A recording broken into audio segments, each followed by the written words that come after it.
Good afternoon. Welcome to another edition of Beyond the Headlines. I'm Ryan Gilchrest. I'm the managing editor here at Post and Courier Greenville. We appreciate you joining us today to talk about development in Greenville County. It's a pretty broad topic. We're going to touch on as many aspects of it as we can today as possible, while still respecting your time. We'll wrap up right around 12:30. But before we get started, I did want to introduce the reporter who's joining us today, Nathaniel Cary. We call him Nate, so I'm going to call him Nate. Otherwise, it'd be a very awkward thing if I tried to call him Nathaniel throughout this broadcast. So, Nate, why don't you tell the folks a bit about yourself? Sure. Thanks for joining us today. It's great to have you here, and glad to see so much interest in a topic that's of vital impact in the upstate and will be in the next 10, 20 years. I am a reporter with the Post and Courier. I cover county council and in Greenville County, as well as some other topics that come up from day to day. But my main stories, because of that, many of them deal with the growth and development issues and pressures that the county is facing and dealing with currently. I have been a reporter in Greenville for almost 16 years now. I've covered Simpsonville, Fountain Inn, Malden, as well as the environment and education. I was an investigative reporter at the Greenville News before coming to help start the Post and Courier here in Greenville. So great to be with you. I'm excited to be a part of this environment and looking forward to bringing more stories of growth and development for our readers. So we'll go ahead and jump right into it. Obviously, we got a lot of questions. What we've tried to do is group as many of them together as possible to try to bring you as much information as we can. There are a few that we'll address specifically. If anything comes up as we're discussing this, please drop a question into the Q&A function on this. We'll try to get through as many as we can. But Nate, why don't we get started with some things you've been covering recently? So you've had a couple of planning commission stories recently that have had sort of interesting votes and discussions.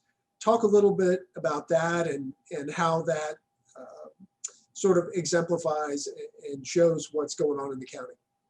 Sure. The most recent story I did just earlier this week, there were 3 positions that came open on the Planning Commission as 3 terms were ending for incumbents, and there were 15 applicants for those 3 positions, which just shows the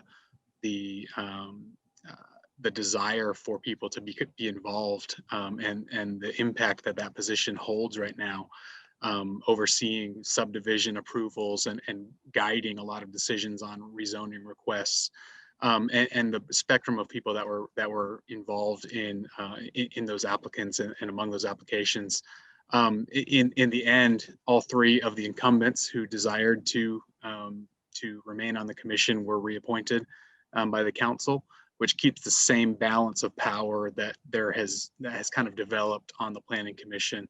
And a lot of what we see and have seen even more starkly recently with Planning Commission decisions is somewhat of a divide on the commission between folks who are maybe pro-development or more concerned with the number of houses that are needed to address the growing population and the kind of the explosion that's expected of population growth in the next 20 years in Greenville, and those who are more concerned or lean toward protecting, especially those rural areas of the county and places that are more environmentally sensitive, as well as even more so the traffic issues that are just growing and impacting commuters and those who live in rural parts of the county especially. Now, for those who may not understand the inner workings of government, tell us a little about how the Planning Commission's made up, what its relation is to the county council, what its role is in the process. Sure. There's 9 members of the Planning Commission. Developers rezoning requests go before the planning commission, and they study and vote on those and give their recommendation to county council, which ultimately would approve or deny a rezoning when somebody wants to change the land use that's set for a particular section or parcel, or land that is unzoned currently, and they want to use that for a different purpose. The planning commission also has final approval over subdivision plans. So let's say a property is rezoned, as one recently was in the Pebble Creek area, for a flexible review district. And then that developer goes and submits an actual plan to the planning commission to approve. The staff gives its recommendation, and then it's up to that planning commission to either approve or deny that plan. And that's where we're seeing some of this divide, especially this last week. One commission member was absent. There were 8 commission members, and they deadlocked over and over and over again on some of these approvals between the traffic issues, the density issues, and things like that the commission's dealing with right now. Right. And a tie vote is a down vote, correct? A tie vote is a down vote. So on one of those, they tied twice on votes, and then urged the developer to agree to hold the development until the plan until 30 days, so they could address it again at the next meeting, Right. rather than completely just down voting it. And that would have been the end of that application, and the developer would have lost the thousands of dollars that it takes to engineer and come up with a plan. So of course it's in their interest to hold it as well. This is beyond the headlines, so we should occasionally give people a peek behind the curtain here. I did get a message from Nate at the last planning commission, and it just said, we're on hour 3 of this meeting. So lest you wonder what the poor reporters go through to bring you this information, it is occasionally an exceptionally long meeting. You mentioned zoning, Nate, and zoning, particularly unzoned areas of the county, are one of the larger areas of sort of contention, and I think it's fair to say confusion. Can you talk a little bit about how zoning works in Greenville County, and what that unzoned land entails, and what the process is? Sure. So about the middle third of the county, the more urban and suburban areas of the county currently have zoning. Much of the area in the northern part of the county, the more mountainous sort of areas of the county, as well as the southern portion of the county, much of its farmland or pasture, and some forest land are unzoned.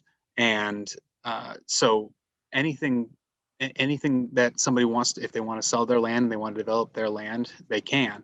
And they don't have to fit within a specific type of classification. Zoning provides specific rules for what can be put there, the density that can be put on land, but it also restricts some of the uses that the property can be used for. So people who lived in these unzoned areas, they may like the freedom that gives them for owning their property and what they can do with it. But what we're seeing more and more as Greenville grows and the growth of Greenville expands north and south is more development pressure in those unzoned areas.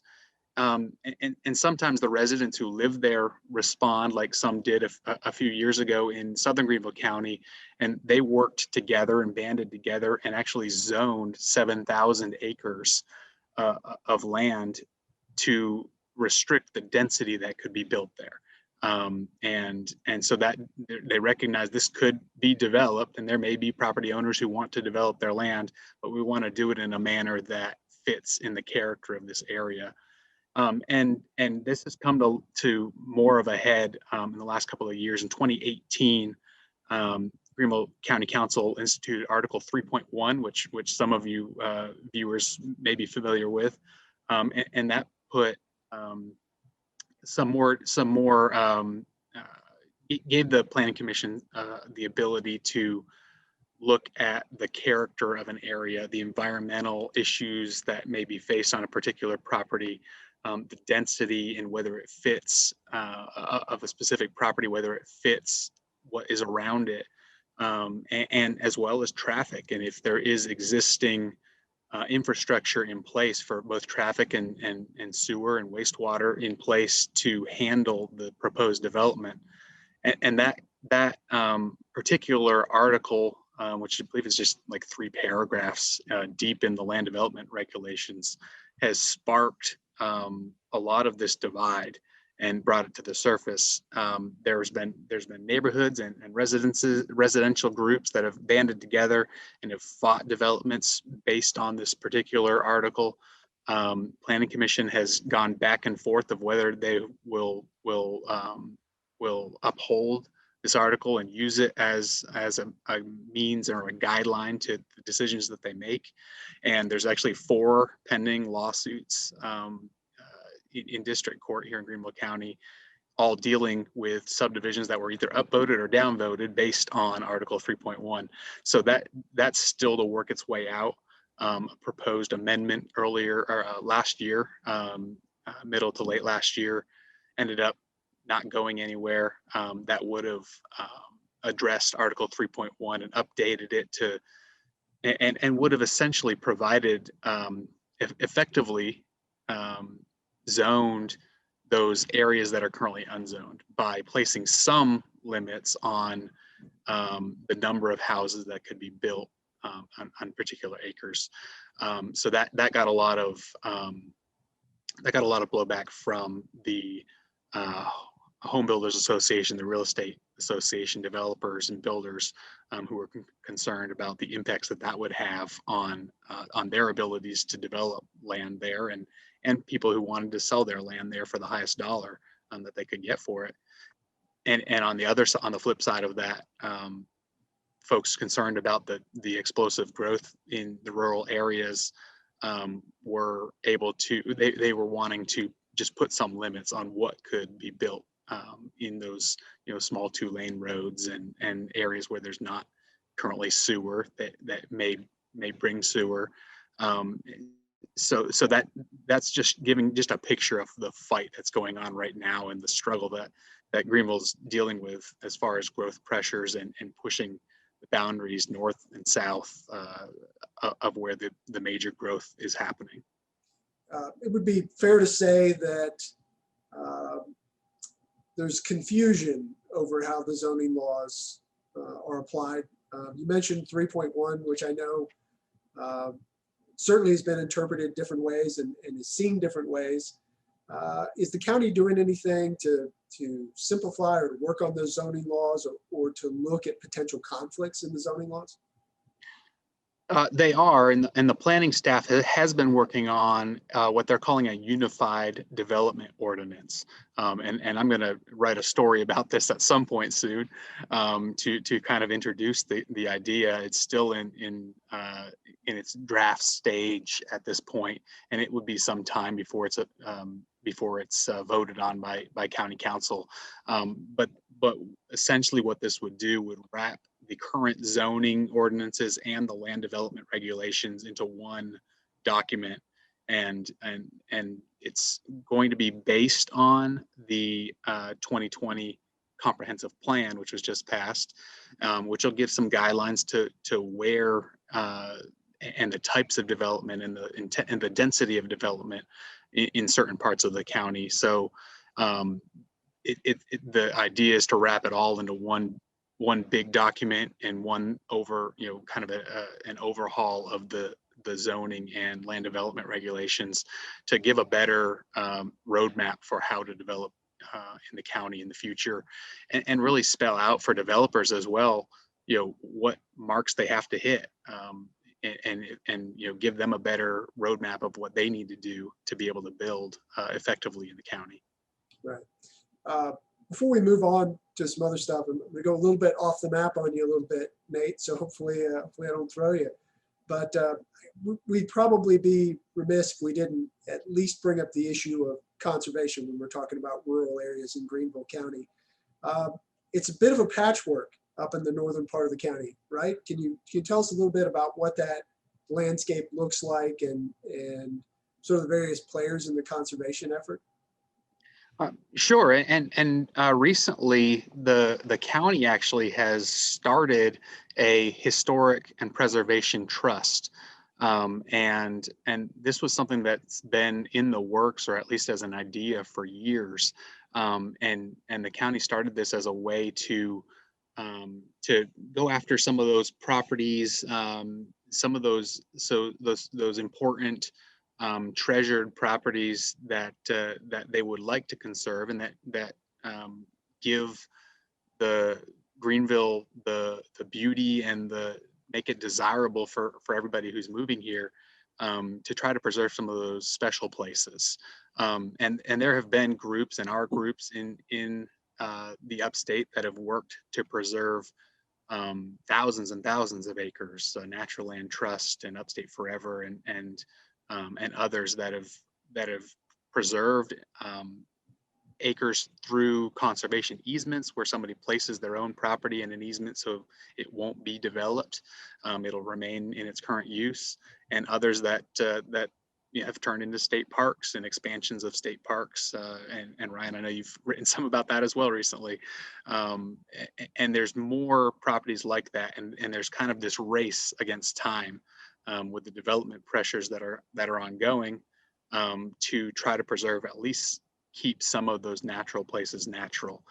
As well as, if you look at the future, we've got expected 220,000 residents that are expected to move to Greenville County in the next 20 years. And those people need places to recreate and to get outside and enjoy nature. So whether that's infill areas of the county in the middle third of the county, or they're preserving those special places near the Blue Ridge Escarpment, or in the southern part of the county, for the future.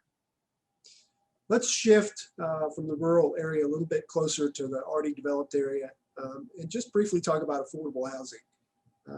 Obviously, it's been an issue for the city and the county. There was a plan that was put out back in the fall. It's part of a regular discussion. Can you kind of give us a sense of where affordable housing stands in the county? Sure, and that plan was put out by a coalition of leaders and officials throughout the county, and what it showed at this point, and what they're trying to figure out, like, how do we meet these benchmarks now, is Greenville County is way behind on the number of affordable housing units that we have for people who earn. This is for people who are working. This is for people who are doing blue collar jobs, or police officers and school teachers. People who are making, for a family of four, let's say, is about the $53,000 to $57,000 income range. So that's 80%, I believe, of the area median income. So this is for people who are being priced out of the housing market currently, whether that's rental or purchasing. And so we need 10,000 houses or units for considered affordable over the next decade. And they're trying to figure out how to meet those benchmarks now, because we're already behind. And if we don't address this, we'll be 20,000 houses behind 10 years from now. So there's a current crisis, a current problem, that's especially affecting those 35 and under, who are using a greater percentage of their income to try to meet their housing needs. And what we'll see if we don't meet these, meet this problem, is those people will be forced to look for housing elsewhere. Anderson County, Spartanburg County, they'll be pushing into other counties, and it'll be further and further away from the city of Greenville, and from the jobs that a lot of them are working in now. So it'll be kind of a compounding crisis if it's not addressed. And that's one thing that developers, as they're bringing plans, they're making more and more of an effort to say, here's what we're going to do. This is an affordable housing crisis, and here's where we need to fix that and address that. Right, and we've seen, of course, several different versions of that, both entire neighborhoods developed for affordable housing, as well as, and I think this has become more common later, portions of developments being set aside for affordable housing. I know we've seen that in some of the mill projects and some of the other things. this will give the folks watching some sense of just what this push-pull in the county is like. We just talked about affordable housing. We also got several questions about density, though, right? Density's been an issue in terms of the number of houses packed into an area. Talk a little bit about density in the county and the various ways county's dealing with that. Sure, and part of this goes back to some of these recent decisions the Planning Commission has made on what to approve or not. For instance, there was a project just recently, 522 houses on Bessie Road in Piedmont. Two lane road, relatively high speed limit, high capacity road that already has some traffic issues, and it's not in the best shape. And they're gonna, a developer had a plan to put a large capacity subdivision there that he plans to build out over the next 5 to 7 years. And it's, he wants to build affordable houses there, 150 to 225,000, I believe the numbers were, or the range. And they would be on small lots, so 6,000 square foot lots, 8,000 square foot lots. And what he's saying is here isn't a chance to put affordable housing here. What the residents are saying is here's a traffic issue here on a road that's not built to handle it and is not in great shape. And that's where we're really seeing some of this push pull. And that one before the Planning Commission came to a 4-4 tie. And then eventually one of the planning commissioners, the chairman, who was pushing for another entrance into this neighborhood. It had 2 entrances. He said the size of it, you need 3. The developer didn't have the land to do that, and the commissioner said, "Well, I'm putting that. If I put that restriction on it, that you have to add another entrance, I'll approve it basically." And so it eventually was approved 5-3, if the developer can meet this condition. But that just again brings that reality between density, which the developer says he needs to make this house the housing affordable. Otherwise, he's going to have to charge a lot more for each house that he builds if he's building fewer of them, and the traffic issues and the concerns of existing residents who just see more of a traffic problem, more of a headache from more houses around them. Right. Yeah, and we've had some of this coverage related to the city of Greenville as well. You had a story, I want to say it was in December, about Lawrence Road, and I think there was some discussion about was the term on that hubs, maybe packing more density into specific areas. We already have developed areas of the county. What's being done to further develop the areas that are already developed? The nodes, I believe, is what the city of Greenville is calling it. And actually on Lawrence Road, there's a plan right now going on called looking at transit-oriented development. So they're looking at how to match development to transit options, and specifically mass transit options, whether that is a swamp private trail or kind of like a mobility focused sort of a study of where they could bring more bus lines, more bus routes, or even the word's slipping my mind, but unmanned buses, things like that, different options that they could have. But the city of Greenville and their new comprehensive plan breaks the city into different nodes that they see of where they could build high density and really add the biggest population growth, so that you don't see the sprawl that we're currently facing. And some of that is bleeding into the county as well. And that whole concept, a developer right now has a plan to rezone the former Union Bleachers site, which is actually an EPA Superfund site. And he wants to build a high density urban sort of an environment, a city center sort of an environment there. And that's about 2.5 miles from downtown Greenville, but it's actually in the county, not in the city of Greenville. So we're seeing some of that node idea develop into the county as well. Sure. I know you've been doing some reporting on Union Bleachers since you brought it up. You don't have to give away the whole story that Nate is writing that you should definitely all look for very soon in Post and Courier Greenville. But tell us a little bit about what's going on there and really more some of the issues. I know that certainly the developers, what I thought was actually a very realistic look at what it might take. You're talking about decades potentially of work on that site, correct? Right. And this particular developer, who's from Miami, Florida area, he's done some major developments and he's dealt with some EPA brownfield sites before. So he's worked with the EPA on some compromised properties or properties that have had some issues. He's looking at this project as at least a 20-year build out. So this is not going to happen immediately. And it's going to take some time for him even to address some of the pressing environmental issues on that property before he can ever build on parts of it. What he's looking at doing is breaking this into 3 different sections.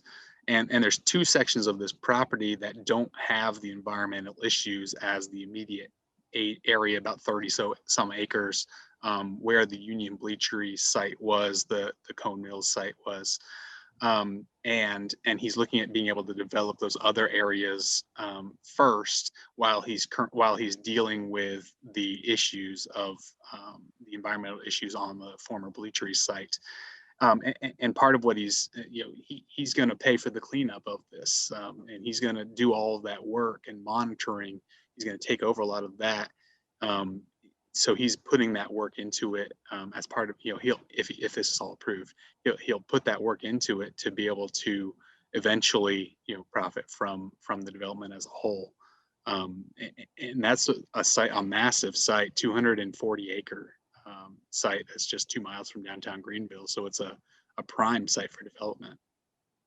Right. And since we're talking about mill projects, what other can you give us a quick status update on maybe a few of the other projects that are out there? Sure. We reported that the Poe Mill site was sold by Greenville County Redevelopment Authority to a developer just within the last month for $1 million. And that developer is going to put a project there that's going to have some of these aspects of affordable housing and market rate housing. I believe 428 apartments, if I remember that right. And as well, these are mixed use developments. So there's going to be some residential, some retail, some commercial spaces in there, and office. I believe there's going to be some parking garages associated with that. And that's just kind of the latest example of a former mill site that's in the process of development. Judson Mill is also in that same process where they're beginning to redevelop that site. The American Spinning Company, just up from Poe Mill, is in that same process right now. And all of these are somewhat infill developments and somewhat taking advantage of opportunity zones within the area, taking advantage of their proximity to the Swamp Rabbit Trail in many cases, and taking advantage of their proximity to the city of Greenville and the downtown growth that we've already seen, and to create some other centers for people to congregate into, kind of these live, work, play sort of environments. So we're seeing that currently at a number of our mills, our former textile mills in the area. Quickly, since we're running out of time, but I feel like we should at least bring it up and then probably do a different Beyond the Headlines on this another time. We've talked about traffic and sprawl a couple of times in this. Infrastructure, we know, is a big issue with growth. Is there anything the county's doing related to infrastructure or any proposed projects that are coming up or discussions on the topic?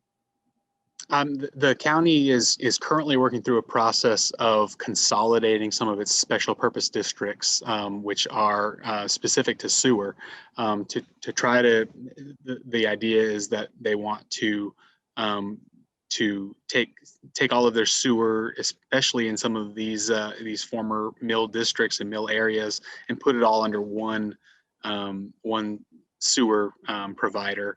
And they think by doing that they can get a better handle on addressing some of the needs of and the inflow and infiltration needs, environmental issues of wastewater that's seeping back into the soil and potentially into the rivers and groundwater, and fixing some of those and addressing some of those needs. Which there's one recent study that was done, commissioned by Metro Connects, which is going to be the sewer provider that would take over this under this consolidation plan, and they say that there may be as much as $300 million in sewer needs, just to catch up to where we should be as far as the standards for the sewer lines, and then again that would allow for more capacity, more development in some of this infill in urban areas